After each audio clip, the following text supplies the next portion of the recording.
लक्ष्मीकान्तं कमलनयनं योगविद्यानरगभ्यं वन्दे विष्णु भवभयहरं सर्वलोकैकनाथम्। ॐ हरिः गणानां त्वा गणपतिगुं हवामहे, प्रियनां त्वा प्रियपतिगुं हवामहे, निधिनां त्वा निधिपतिगुं हवामहे। ॐ भूर्भुवस्सुवः तत्सवितुर्वरेण्यं भर्गो देवस्य धीमहि धियो यो नः प्रचोदयात्।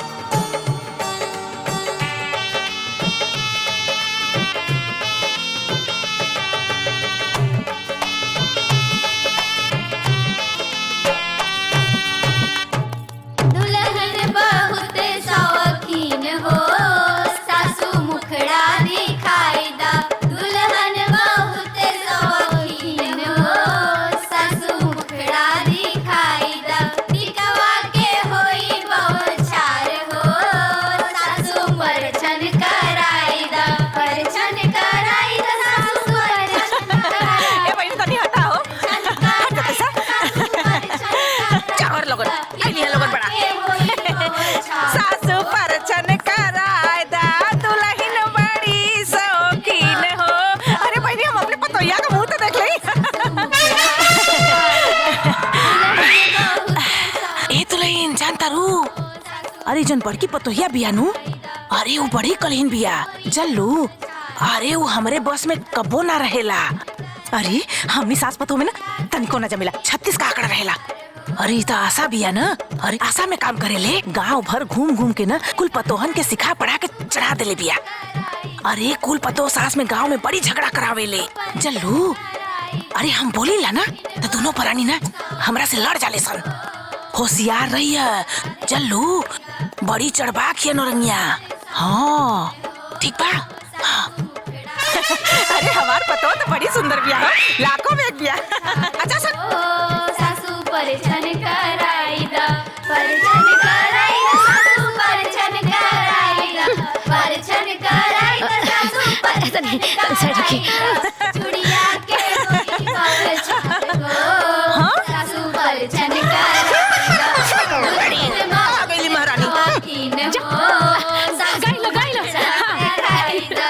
दुल्हन बहुत शौकीन हो, सासू मुखड़ा दिखाई दा। ए दुल्हन हईला हमरा तरफ से सोना का अंगूठी मुंह दिखलाई। ए दुल्हन तारा से एगो बात बता देवे के चाहता नहीं, भले हमने के सास पतो हई सन, बाकी पटरी झमेला ना। ई बुढ़िया इतना खचड़िया कि पूरा गांव के नो शासन के भड़का देले बिया। अरे पूरा गांव में सास पतो में कारफू लागल बा। यही से हम तनी दूरी बना के रहेले, हो सके तो तू दूरी बना के रहिया। हाँ। चल तनी।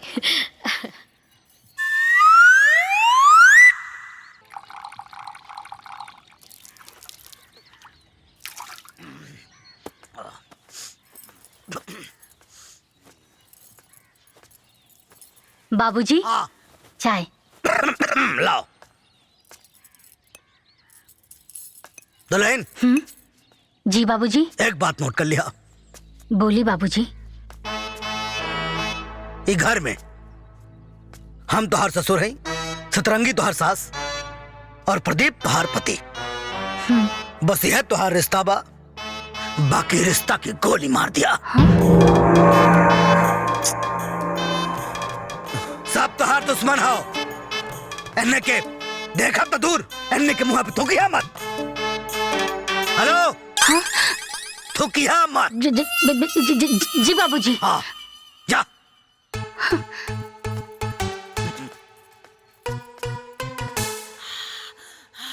बड़ी ठंडी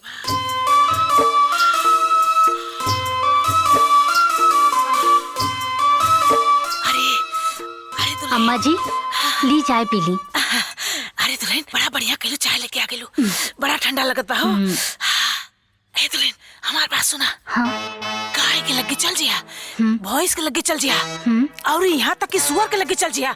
बाकी हो जन कुकुरिया बिया ना, ओकरा लगे मत जिया जल्लू। कुकुरिया? अरे हो जन भितरा बिया। हाँ? अरे अम्मा जी उता हमार जेठानी बाड़ी। अरे गोली मारला ससने जेठानी के हैं?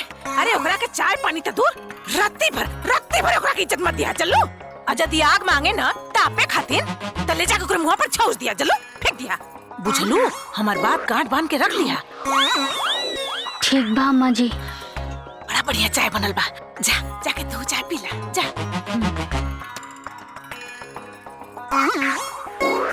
ए दुल्हन याद रखी हा, दुश्मन मतलब दुश्मन अम्मा जी।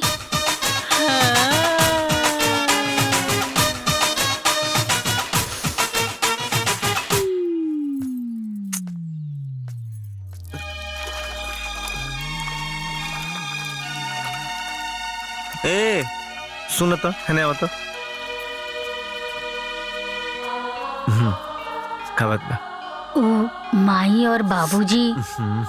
छोड़ा माई बाबूजी लोगन के बात, यहाँ लोगन के बात पे बिल्कुल ध्यान मत दले, बुझाई? कैसन बात करतानी जी? कैसे ध्यान ना दी? उका हमार सास ससुर नहीं खे? अरे तहरे सास ससुर हवन जा तो जा एगो बात माने के बना हम लोगन के ना, तो जाके गोली मार दो। बक ई का कहतानी? का कहतनी का? जौन कहतनी तौन एकदम सही कहतनी। जितना कहतनी उतना सुना और उतने कर, ठीक ना? तू एक काम कर, ई जौन तू लड़ाई झगड़ा रोज के देखत रहू ना, रोज के ड्रामा बा हम लोगन, रोज लड़ी हसन, रोज ही कुल करी हसन। बात समझे कोशिश कर ना, एमे के उतार दुश्मन बा बोला ना ना, ई कुल कुल एक हो जे हसन, परेशान मत हो, समझ गेलू? जा ताजी अब हमरा के का करे के चाही? अब तू ही बताओ का करे के चाहिए। जेठ और जेठानी जी के चाय देवे के चाही, हम दे के आवतानी।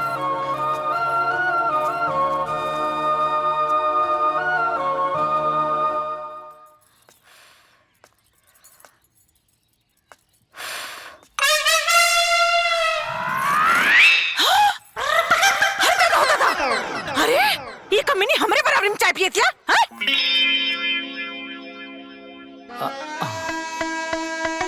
केहू शेर होकी तो होकी, हमहू सवा शेर हई। मुद्दई लाख बुरा चाहे तो का होता है, वही होता है जो मंजूरे खुदा होता है।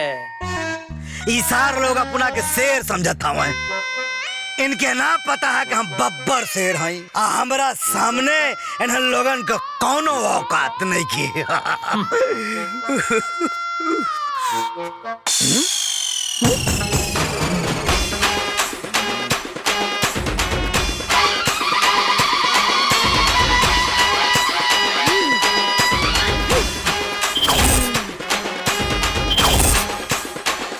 हमारा मना कैला के बाद भी बहुरिया ई भिखारिन के चाय दे देलस। बहू जी बाबूजी। बहू बहू हमारा मना कैला के बाद भी हमारा दुश्मन के इतना रिस्पेक्ट ही हमरा के बर्दाश्त नहीं है। हट हट हट। ए बहू, ऐसा दुश्मन से रिस्पेक्ट रूपी भीख लेवे से अच्छा की भिखारी से भीख ले ली। हाँ। क्या चाहिए हमरा के चाय?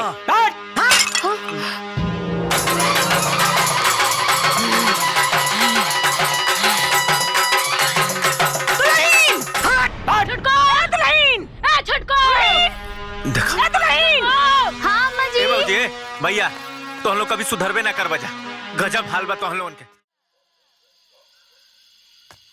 बहू अगर हमारा दुश्मन तुहार हित हवाए तमार तुहार कौन संबंध नहीं के। बाबूजी बाबूजी बाबूजी। अगर हमारा दुश्मन से तार इतना मेल मिला बा तो आज से हमारा तुम्हारा रिश्ता खत्म हो गई। अम्मा जी सुनी ना। छटको, अगर हमारा दुश्मन से तार इतना हमदर्दी बा ता से हमार तार भैया। छटको भैया छट भैया, अगर हमरा दुश्मन से इतना मीत बा तो फिर काहे के दरानी जेठानी के बीच में इतना प्रीत बा? हटाओ ना रही रिश्ता। दीदी खुशी ए खुशी, अगर सब केहू तार दुश्मन तो आज के बाद हम हूँ तार दुश्मन, ठीक ना? ऐसे मत करिए। सुनी ना सुनी।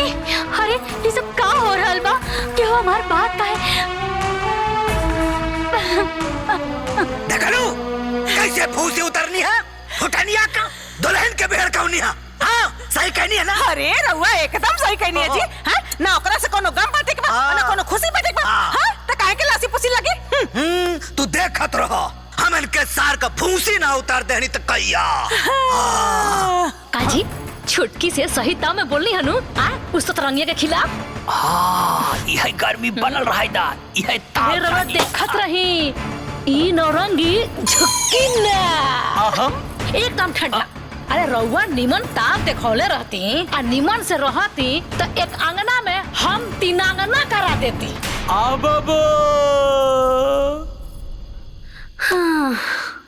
हे भगवान, ये कैसन धर्म संकट में हम पड़ गइल बानी। हमार ता दिमाग पागल हो गइल बा। कुछ समझ में ही नहीं आवत कि हम का करी। हमार ता बुद्धि भ्रष्ट हो गइल बा।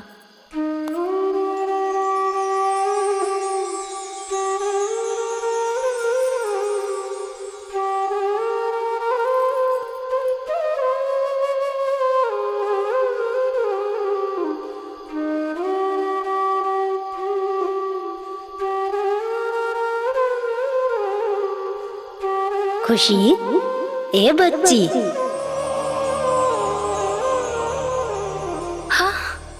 दादी, ए बच्ची, तोहरा के परेशानी के जाल में फसल देखनी हा त निकाले खातिर आ गई नी।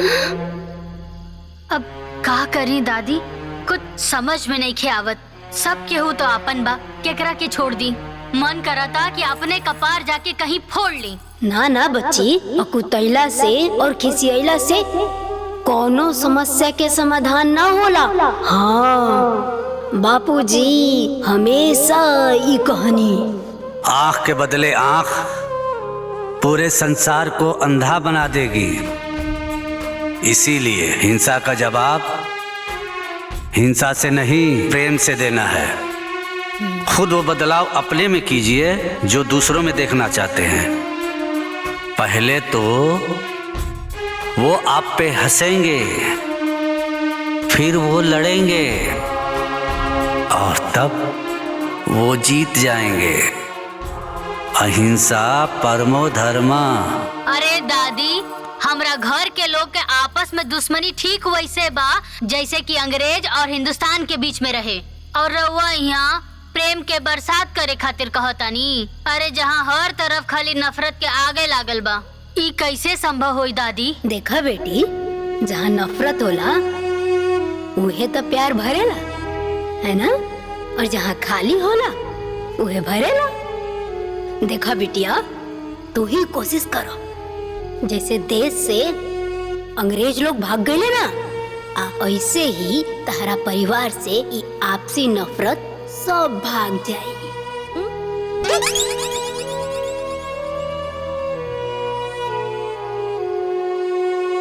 ली, खाना खा ली। अरे अब रउआ काहे नाराज बानी? घर के लोग नाराज भइल बा, ऊ तो समझ में आवता। हाँ, एमे हमार का गलती बा? रउआ के कहला पे ही ता हम सबके साथे एक समान व्यवहार कईनी हो। अब देखी जी, घर के जो सिचुएशन बा ना, सब केहू के एक करे खातिर ना आगे चल के हमके राउट सपोर्ट चाहिए। कैसन सपोर्ट? हेने आई। मैं? अरे हेने आई ना। अभी नया कौन तिथि में आ गई भाई? हम जितना कहा तानी ना उतना कर दी। और एक सामान हमरा के काल ही चाहिए। ठीक बा। अब खाना खा ली। ला, खा। अच्छा। अरे खाई ना।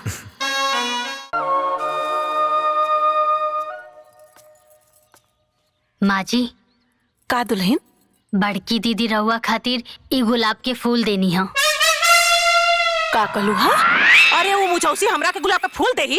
अरे ओकर बस चले तो वो हमरा के जहर देते। अरे ना ना अम्मा जी, अब बड़की दीदी के एहसास हो गइल बा कि सास भी था आखिर माँ समान होखेली। और भला माई से कैसन झगड़ा? अरे ना ना दुल्हन, हमके ओकरे कोनो बात पर विश्वास ना हो ना। अरे भरोसा करी अम्मा जी, अब दीदी के मन में रहुआ प्रति अथाह प्रेम उमड़ गइल बा। रहुआ प्रति बहुत सम्मान आ गइल बा। अब उनकर दिहल गई एक गुलाब के स्वीकार कर ली अम्मा जी। ई पूरब का सूरज पश्चिम से कैसे उग गइल?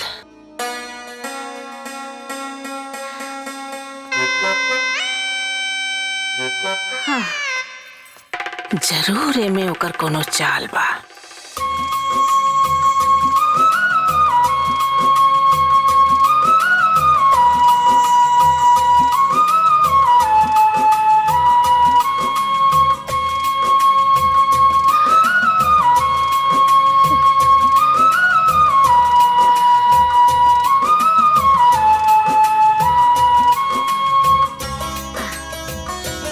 दीदी हाँ छोटको।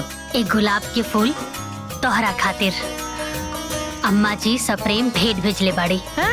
बाप रे बाप, अरे जवान बुढ़िया हमरा के सपना में भी प्रेम ना करेले, उस सब प्रेम भेंट में गुलाब के फूल भेजतिया। ए छोटको, ई बुढ़िया के नु कोनो ना कोनो साजिश बा, हम सब बुझाता। अरे ना ना दीदी, ऐसन कोनो बात नहीं खे। अम्मा जी के ना अभी दुनिया के सच्चाई समझ में आ गइल बा कि आपस में लड़ाई झगड़ा और किचकिच कैला से ना कुछ ना होई, बल्कि असली मजा ता आपस में प्रेम कैला में बा। यही से देखी ना कि उरवा खातिरी गुलाब के फूल भेजले बानी। आ गई बुढ़िया औकात में, गुलाब के फूल भेजता रही।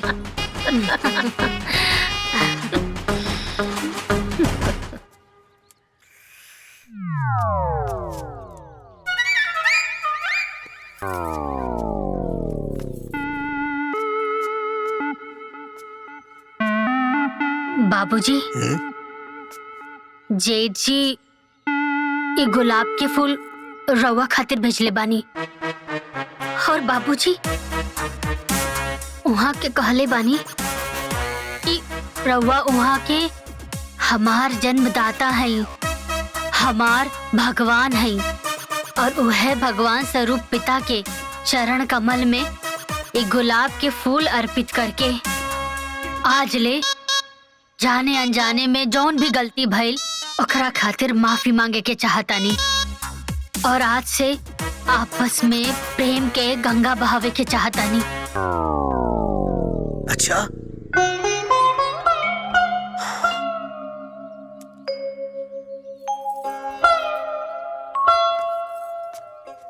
ओ कमीना काना दलसा। बाबूजी, जेठ जी रवा के सामने आवे में उनकरा के शर्म आवत रहे, यही से। दुल्हन, हम उस सार का बाप आई, ओके सारे का हम खूब जानीला। उस सरवा हमके जहर दे सकेला, बाकी गुलाब का फूल ना दे सकेला। अगर वो गुलाब का फूल दे रहल बा तो जरूर एकरा में कोनो साजिश बा। अरे नाना बाबूजी, ऐसन कोनो बात नहीं खे, वहाँ के दिल से देले बानी। अच्छा हाँ ठीक बा, तू कहा तारू तो हम हूँ देखा तानी। देखा तानी उनका दिल सरो काम।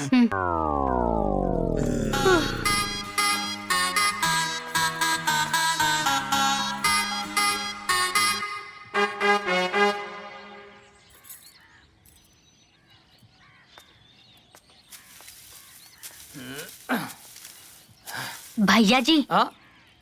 छोटको तू हिया? भैया जी, ओ बाबूजी रवा खातिरी गुलाब के फूल भेजले बानी।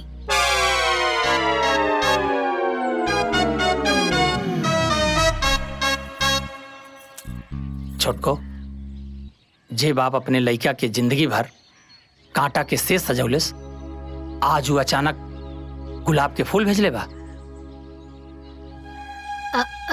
भैया जी, बाबूजी कहले बाड़न कि हमार पुत्र से कह दिया कि अब हमरा के जीवन के सारा सार समझ में आ गइल बा। ये रुपया पैसा धन दौलत ये सब कुछ मोह माया बा। जिंदगी के असली संपत्ति ता रिश्ता नाता है। यही से बाबूजी कहले बाड़े कि अपने तो अपने होते हैं। और पता बा भैया, बाबूजी का कहले बानी कि हमार पुत्र से कह दिया कि हमारी प्रेम स्वरूप भेंट स्वीकार करके अपना मर्म स्पर्शी प्यार के अधिकार बनैया ए बेटा।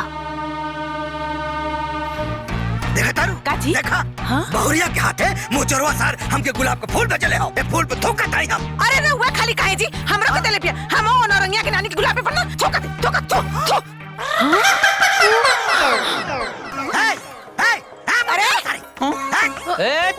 अरे फरनवा, अरे सारे गुलाब के फूल देता है। देख, है तोर गुलाब और तोरा गुलाब का औकात।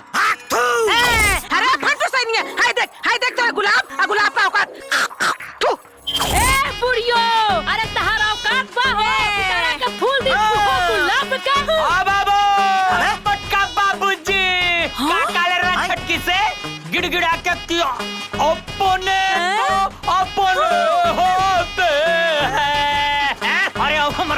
हमर जिंदगी के सार समझ में आ गए। ए जी जरा तानी हई बुढ़ियो का कहत रहली हा कि असली मजा तो प्रेम में बा, लड़ाई में ना, कुछ राई में ना, खिच खिच में ना, गुलाब के फूल में बा। गुलाब में बा, फूल तुम्हें भेजा है खत में, फूल नहीं मेरा दिल है। अरे कुकुरी अरे हम तोरे ऊपर आग झोंक दे, हम तोरे गुलाब का फूल फेंक दे। तोरे 2 नंबर मेहरारू, 1 नंबर का कमीना, झूठा, लंपट, एक भर करे बराबर आग थू। ए मोटका बाबूजी, अब समझ में आ गइल कि ड्रामा के डायरेक्टर के हा।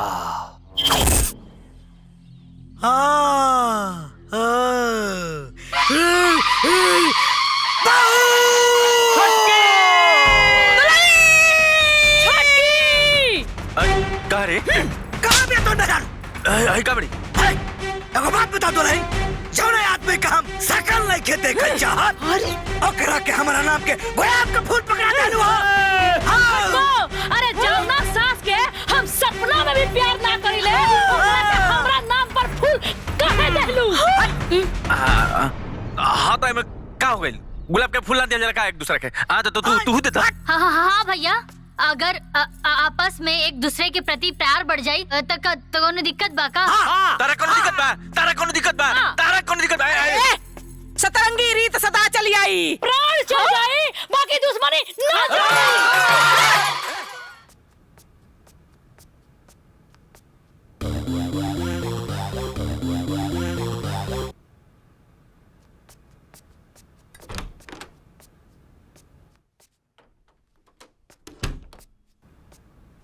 अरे वाह, जितना सुंदर मेहरारू उतने सुंदर गुदगर बिस्तर। ई बेड के सजावट देख के ऐसा लागता कि आज हमार सुहाग रात हो। बेटा भुटेली, मौका ना गंवाते हुए मौका पे चौका मार दे बेटा। अरे बाप!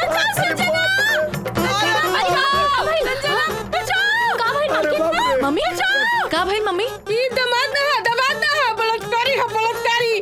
ना ना ना, हमसे गलती हो गई। अरे बाप रे बाप, ये बलात्कारिया हमरा के पकड़ के ऐसे जकड़ लेलस। तुहार इतना हिम्मत, तू ई कमरा में घुस कैसे गईला? हाँ। तू इतना गिर जाइबा हमके पता ना रहे। बेटी बेटी बेटी बेटी आराम से आराम से। अरे भाई आज यहाँ आयल बाड़न, इनके का पता कि इनकर कौन कमरा हो?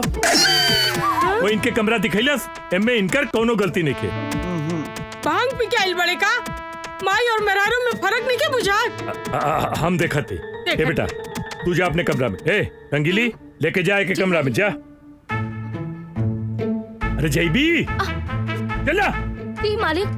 जा तो जा बेटा जा आराम आवा जा। अरे जा बच्चा जा। संभल के जाइए। तू ठीक बाड़ू ना मम्मी? ठीक बनी। कितना फालतू आदमी से ब्याह कैले बड़े। अरे एक बात बतावा, तो के बिटिया के कमरे में सूते का कौन जरूरत बा? जाके अपने कमरे में सूता। तू जा, हम जे सुतब। बिटिया के कमरे में सूते की का जरूरत रहल? रोजे हम जा सुतीला। सूता।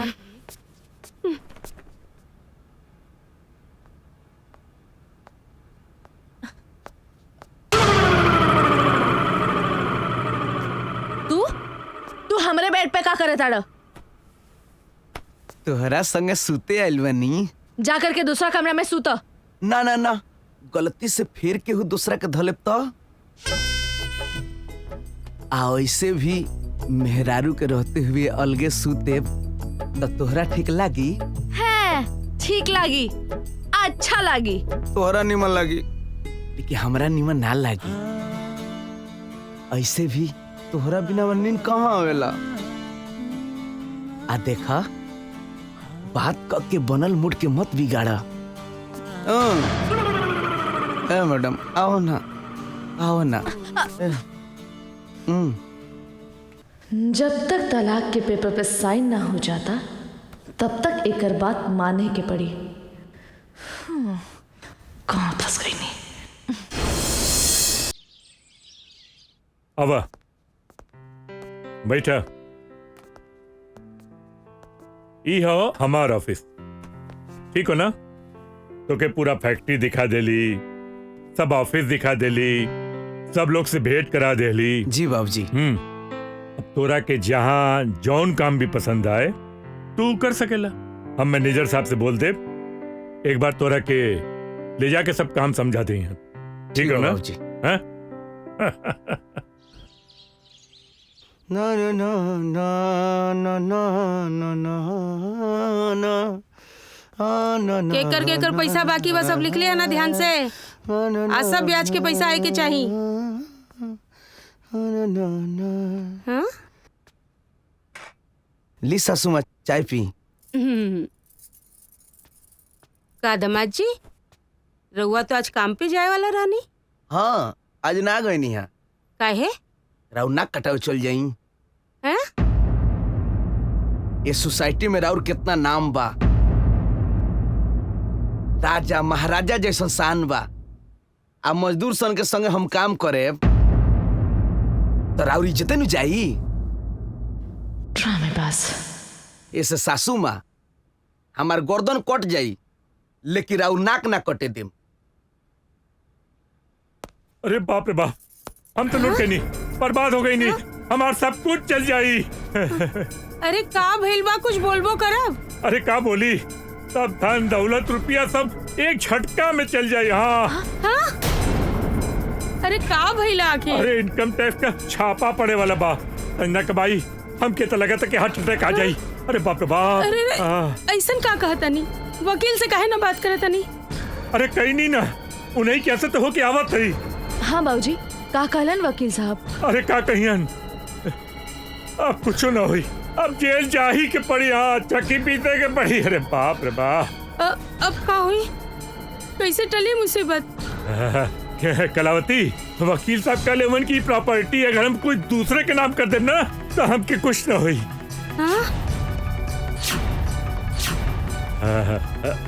कलावती, हाँ? हम ये सब प्रॉपर्टी तोरे नाम कर दे। अब हमके ये उम्र में जेल भेजब? अच्छा तो ठीक है, संजना बिटिया के नाम कर देते। ना बाबूजी ना। कैसन बाप बानी जी, अपन जवान बेटी के जेल भेजल चाहता नहीं? केकरे नाम करी, केकरे नाम करी। हाँ केकरे नाम करी प्रॉपर्टी। अरे हमके मार जाए के पड़ी अब। अभी मुसीबत से के बचाई? सासू माँ, हाँ? हम कौना दिने कामे आए? पर दामाद जी। ना सासू माँ, हमरा और दामाद ना बेटा हई। राउर प्रॉपर्टी रउआ घर के इज्जत बचावे खातिर बकरा खुद ही जाल में फंसा। हमरा जेल जाए के पड़ी ना तो हम तैयार बानी। हम पी सब जेल के चक्की। बोली कहाँ गर्दन कटावे के बा? पर दामाद जी। ना सासू माँ, हमके माना मत करी। बेटा बनल हई तो बेटा के धर्म निभावे दी।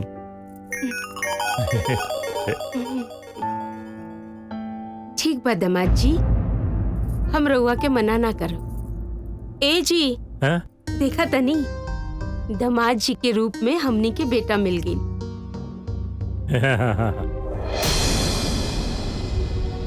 आज हमके पता चल गई कि भगवान हमनी के बेटा काहे ना देलन, काहे कि दामाद के रूप में बेटा मिले वाला रहलन। एकदम सही बात कहताड़ू कलावती। हम लोग एक काम करीला कि वकील साहब से कह के पेपर तैयार कर लेते और दामाद जी के नाम सारा प्रॉपर्टी कर दिया जाए। हाँ ठीक बा। ठीक बा।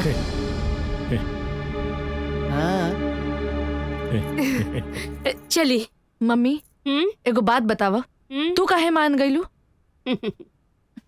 अरे बेटा, तू अपन माई कलावती के कला अभी देखलू कहाँ? ई हमार चाल रहे। कैसन चाल?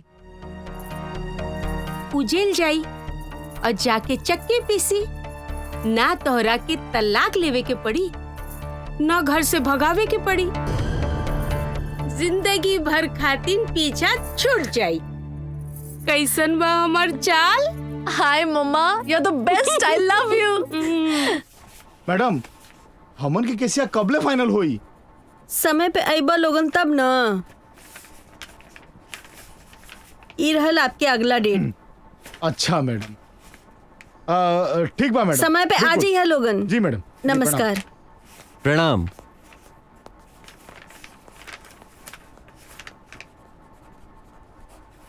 इस पे साइन कीजिए। अरे वकील साहब, ये सब का देता नहीं, एकरा हमरा तो बचपने से ना पटेला।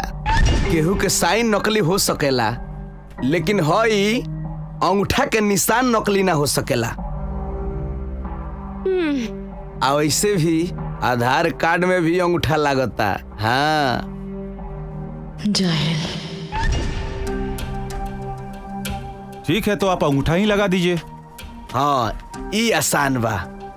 ये लीजिए, लगाइए। कहाँ मारी? यहाँ लगाइए।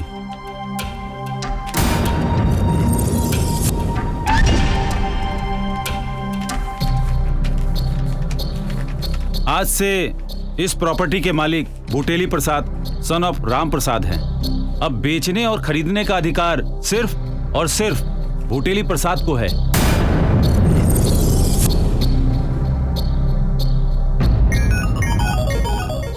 का?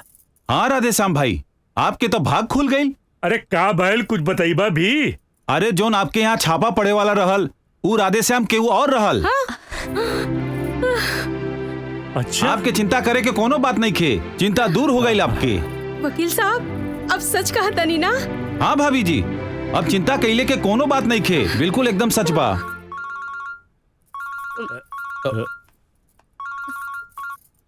हेलो, हाँ आपके लड़का के बेल मिल जाई, चिंता कैले के कोनो बात नहीं खे।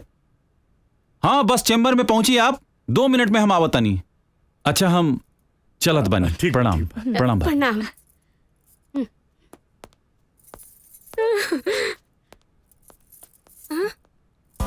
ए जी, ई का भइल रहुआ के? ऐसा लागत है कि छापा रहुआ पे पड़ल बा, कुल संपत्ति लुटा गई। संपत्ति तो लुटाई गई है। अरे जनते बाड़ू, कुल प्रॉपर्टी तो भुटेली के नाम है। अरे तो एमे का दिक्कत है? अरे फिर से संपत्ति अपने नाम पर करवा ली। आवे दे ओकरा के, हम बात करब। हाँ?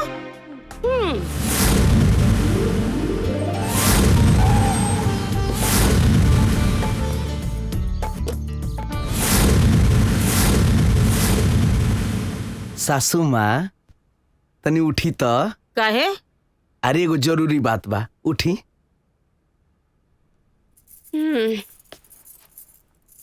तनी होने चल जाई। हाँ। ई का बदतमीजी हा? हमके उठा के तू काहे बैठ गईला? सासू माँ, राउरा दास कमजोर ना, बहुते कमजोर हो गइल बा। ये घर के मालिक हम हई, जहां मन करी तहां बैठे। हाँ, आज के बाद हम यही जा बैठे। तोहार दिमाग खराब हो गइल बा का? होश में बाड़ा? ओहो, आदरणीय, माननीय, जाननीय, सराहनीय मेहरारू जी, हेने आई। चलो हेने आवा, हेने आई। सुनाता कुछ? बुलाओ तनी। चल के जूता उतारो। हम और तोहार जूता उतारब? जूते ना, मोजो उतारे का परी। आजे ना, रोजो रोजो उतारे का परी। हाँ सुनाता, बुलाओ नहीं। हाँ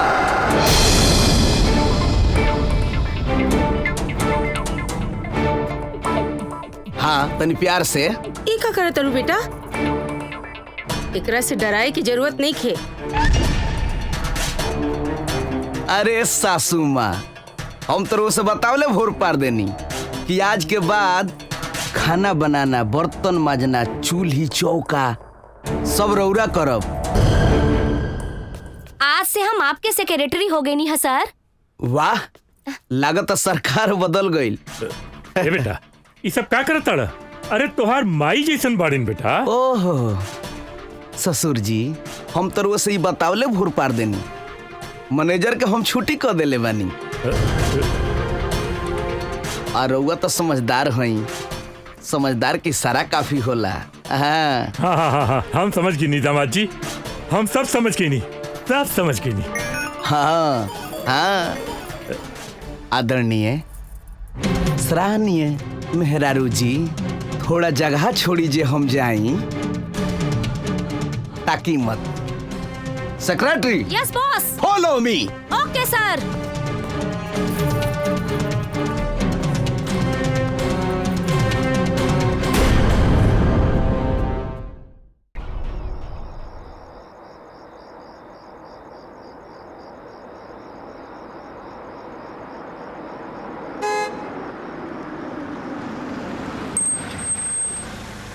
हॉर्न बजाओ।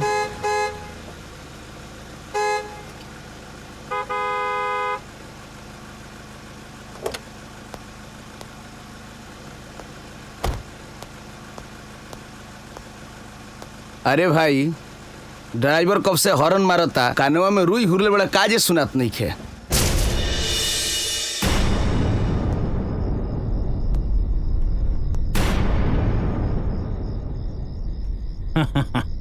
हम तो सुन लेनी, लेकिन आज के बाद तू ना सुनबी। काहे कि सुने के खातिर इंसान के जिंदा रहे के पड़ेला। जेकरा जिंदगी से प्यार होखे उ सब भाग जाओ, ना तो हम बड़ी भगा भगा के मारी ले। मौत के मुंह में फसला के बाद भी ते बंदर जैसन गुलाटी मारत तड़े। ये गलती रावण कैले रहे बजरंगबली के बंदर समझ के, आ उहे गलती तनी के दोहराओ तारसन। बुझल स तनी के का होई। ये अपन बकवास बंद कर और ई ले पेपर। चुपचाप ई पेपर पे साइन करके ना सारी जायदाद कलावती देवी के नाम कर दे। हो ई देखो तनी के जे भेजले बा उ तो तनी के बतावले भूल गइल बा कि हम साइन ना करीले, अंगूठा मारीले। अच्छा ठीक बा, तो आपन तू ठेपई मार दे। ले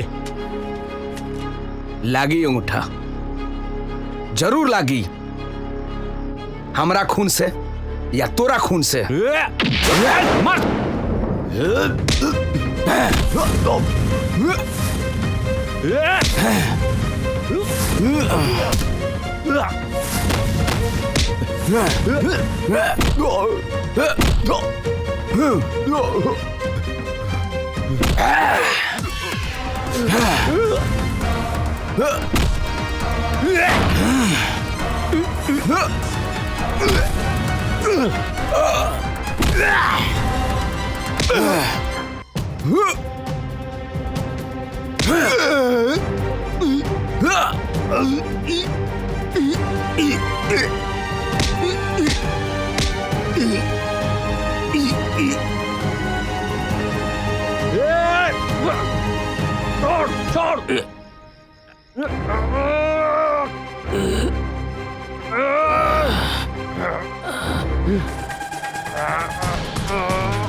थैंक यू भाई। अरे भाई एमे थैंक यू को कोनो बात नहीं के। इंसानियत के नाते हमार फर्ज रहल है। बुटेली तू यहाँ? अरे चंदा तू?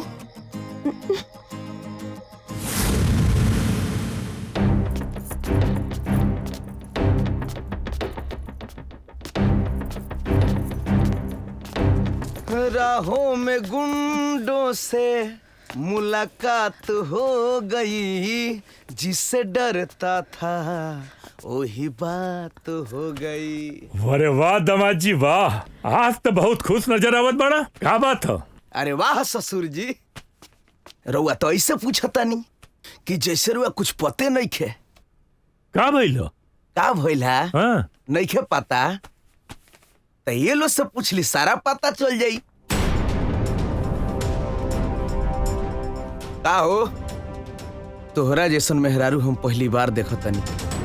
अपना सुहाग के मार के अपने हाथ से अपना मांग के सिंदूर पोछल चाहत। जा हम तो सुनले रहनी कि अपना पति के पावे खातिर पत्नी भगवान से लड़ जाले। एगो तू ऐसन पत्नी बाड़ू कि वो भगवान के पास भेजे खातिर कुंडा भेजल रहलू। वाह संजना बिटिया, इस सच कहत बाड़न का? अरे ससुर जी का बताई है, ढेर भइल, बहुत भइल। तू हमसे छुटकारा पावल चाहता रू ना? हाँ? अभी के अभी हम तोके तलाक दे बतानी। अरे तू का हमके छोड़बू, हम तोहरा के छोड़तानी। ढेर भइल, अब तोहनी से भरोसा उम्मीद सब उठ चुकल बा। ये घर में तोहनी के राखल अपना खुद मौत के दावत देला से कम नहीं खे। कान खोल के सुन लो तू लोग, आज रात में से छोड़ देता नहीं, कल सुबह के सुबह आपन आपन बोरिया बिस्तर लेके रवाना हो जाइए लो, ना तो हमसे बुरा कोई ना हो सकेला। हाँ।